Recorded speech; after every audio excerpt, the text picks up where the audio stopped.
반갑습니다. 초롱부동산 TV소장 방희선입니다. 굉장히 어렵사리 분양권을 금매가 나온 게 있어서 좋은 물건을 이제 샀어요. 덜렁 계약금을 보내고 계약서도 다 쓰고 명의 변경을 이제 다 마치고 그리고 은행에 대출 심사를 이제 시작을 해서 쭉 심의를 했는데 최종적으로 중도금 대출 승계가 불가입니다 라는 통지를 받으셨다라고 하면 굉장히 낭패스럽겠죠. 실제로 이런 경우가 있습니다. 부산처럼 비조정 지역이고 비규제 지역인 경우에는 사실은 분양권의 중도금 대출 승계나 입주권의 이주비 대출 승계 이런 건 개인 DSR을 적용을 하지 않기 때문에 소득 증명만 되면 오직 하나면 승계가 다 됩니다. 근데 정말 승계가 안 되는, 해드리고 싶어도 해드릴 수가 없는 그런 경우가 제가 아는 경우로는 지금 한 3가지 정도가 있는데요. 물론 제가 모르는 또 다른 경우가 있을 수 있겠지만 제가 아는 범위 내에서만 짚어서 말씀을 드리자면 가장 첫 번째가 어떤 거냐 하면요. 예를 들어 몇 년 전에 아파트를 담보로 대출을 받으셨는데 그 대출을 받으실 때 생활안정자금 대출 이런 대출을 받으면서 이제 추가로 주택을 사지 않겠습니다 하는 서약을 하고 대출을 받으신 분들이 계세요. 근데 몇 년이 지났어요. 대출 서류에 책 한 권 서류 들고 와갖고 막 서명 받고 사인하고 하잖아요. 체크하세요, 체크하세요, 체크를 다 했는데 그게 뭔지도 모르고 그냥 체크했고 대출을 이미 다 받았어요. 그리고 평온한 세월이 몇 년이 지났습니다. 이 상태에서 이제 느닷없이 분양권을 하나를 살려고 다 진도를 다 그냥 끝내놓고 마지막 대출 심사에 들어가서 봤더니 안 된다는 거예요. 너무너무 낭패잖아요. 그럴 땐 정말 안 되거든요. 어떤 페널티가 있냐면 이럴 경우에는 집을 이제 사셨잖아요. 사시고 난 뒤에 3년 동안 대한민국 안에서 주택을 담보로 대출을 일으키는 거는 3년간 페널티가 있어요. 안 돼요. 딱 이렇게 생활안정자금 대출을 받아서 집을 샀어요. 처음에는 잠깐은 모르겠죠. 석 달 안에 대출을 상환을 다 하든지 아니면 새로 샀던 그 집을 매도를 하든지 둘 중에 하나를 하세요 하고 통지가 옵니다. 근데 이제 모르고 샀다가 통지를 받아서 놀래가지고 이제 대출을 갚으시는 분들도 계시고, 맞죠? 갚으시는 분도 계시고 아니면 뒤에 샀던 집을 완전히 손해를 보면서 급매로 매도를 하시는 분도 계실 거잖아요. 그럼 그 두 가지로 그거 이제 처리하세요 하는 걸 처리를 끝냈다라고 합시다. 그렇게 해도 규정상에는 처음에 그 페널티가 딱 주어진 그때 이미 그 금융결제원입니까? 금융감독원입니까? 거기에 등재가 딱 되는 거예요. 이미 그거를 규정을 어겼다는 거를. 그 등재된 그 날로부터 3년 동안은 이게 영향을 받는다는 거예요. 페널티가 따라간다는 겁니다. 그러니까 아예 이런 일을 안 일으켜야 되겠죠. 그리고 이런 일도 가족 구성원이 부부가 있고 예를 들어서 만약에 한 20 후반이나 결혼 안 한 30 한 중반에 만약에 자녀가 같이 살고 있다라고 합시다. 전 세대원 다 통틀어서 다 적용이 됩니다. 명의는 아버지 명의인 집으로 예를 들어 대출을 받았는데 같이 살고 있는 아들이 아무 생각 없이 다른데 분양권을 이어가지고 당첨이 됐어요. 이럴 경우에 똑같이 페널티를 받습니다. 이해되시죠? 동일 세대원 다 같이 적용이 되는 걸로 압니다. 그러니까 요게 가장 큰, 그리고 정말로 놓치기 쉬운 첫 번째 하나의 그 케이스가 이 경우입니다. 생활안정자금 대출 받아서 까먹고 있다가 분양권 당첨됐거나 모르고 입주권 샀거나 아니면 다른 아파트를 샀다든지 이런 경우에요.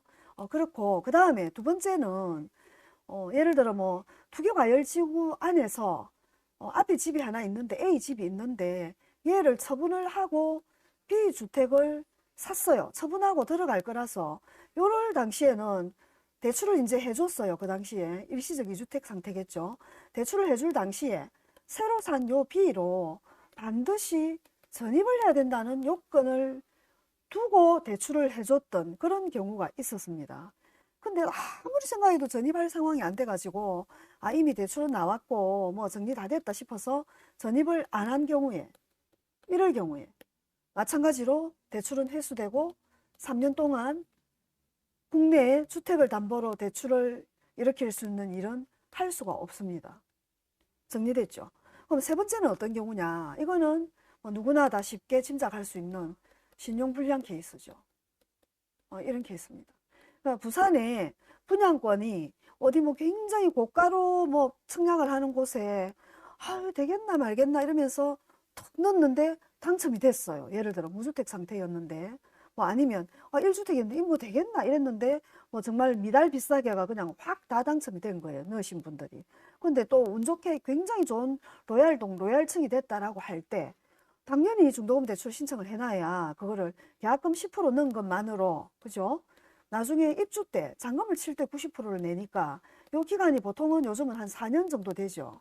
집을 요즘은 좀 잘 지으라고 공사 기간도 한 1년 정도는 평균적으로 늘어나 있거든요. 광주에 그때 아파트 무너진 그 이후로.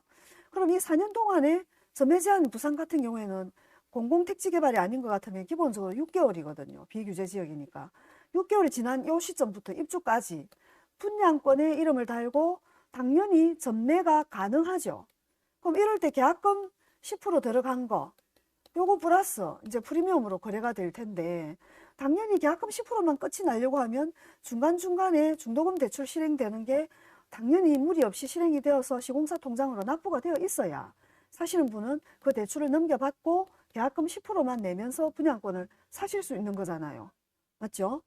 그럴 때 기본적으로는 아까 그 세 가지 생활안정자금 대출로 뭐 다른 이렇게 집을 하나 더 샀다 이런 생활자금 요게 아니거나 그 다음에 전입요건 안 지킨 경우 그 다음 신용불량이 아니거나 요것만 아니면 다 중도금 대출은 실행되는데 금액이 크든 작든 소득 증명이 되든지 사업소득이든 근로소득이든 아니면 소득이 전혀 없다 그러면 소득 없음 증명서를 또 떼는 게 있어요. 소득 신고 사실 없음 증명서를 떼고 그 다음에 뭐 건강보험, 뭐 피보험자 자격으로 뭐 등재되어 있는 거나 아니면 뭐 연금 소득이 있거나 아니면 신용카드로 뭐 연간 그 사용한 액을 가지고 대체 소득을 뭐 이렇게 잡든지 그 한 세 가지 정도 중에 한 가지에만 해당이 되면 소득이 없는 분들도 우선 아까 중도금 대출과 입주권의 그 이주비 대출까지는 다 승계 처리를 해 줍니다. 왜냐? DSR 제외이기 때문에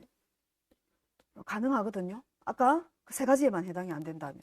근데 이렇게 받았던 그 이주비와 중도금은 지금은 DSR 제외라서 또 대출을 편하게 받았지만 나중에 입주하실 때 이제 새로 완공된 그 새 아파트를 담보로 주택담보대출을 받아서 그동안 뭐 이렇게 진행해왔던 중도금 대출을 아니면 이주비를 상환을 하고 아파트 열쇠를 받아야 되잖아요. 잔금도 치고 이렇게 했던 중도금 대출 이주비도 상환을 하고 이렇게 해야 되는데 그때 새로 지은 그 아파트를 담보로 대출을 실행을 할 때는 당연히 DSR이 적용되겠습니까? 안 되겠습니까? 적용이 됩니다. 이때는 적용이 됩니다. 중도금과 이주비 그것만 그 DSR 제외라서 아까 세 가지 경우 생활안정자금 대출을 이미 받았거나 집 안 산다는 서약을 하면서 받은 생활자금이나 아까처럼 전입요건 있는데 전입 안 해서 주거가열지구 안에서 페널티를 받았거나 신용불량이거나 이게 아니면 다 처리가 됩니다. 근데 생활안정자금 대출 가지신 분들은 정말로 정신을 바짝 차리시고 이거를 챙기고 뭘 사셔야 됩니다. 초롱부동산에도 가끔 오셨어요. 그런 분들이. 근데 소장님들이 요거를 미리 그 뭐 가계약금이라도 쏘고 하기 전에 짚어드리면 이런 나중에 낭패를 보는 이런 일이 없는데 안 짚고 넘어가면 다 머릿속에서 기억 속에 없기 때문에 안 짚고 지나갑니다. 낭패를 만나야지만이 이게 낭패였구나를 알게 되는 거예요. 그래서 한 번쯤은 제가 유튜브에 이렇게 짚어놔 드리면 거래하시는 소장님들이 혹시 깜빡하셨더라도 나는 생활자금 받은 게 있으니 다음에 언제든지 집 살 때는 대출을 갚든지 뭔가를 명의를 뭐 달리 하든지 좀 챙기고 해야 되겠구나. 뭘 챙기시라고 영상을 찍어 드립니다. 도움 되셨는지 모르겠습니다. 행복한 하루 되십시오. 감사합니다.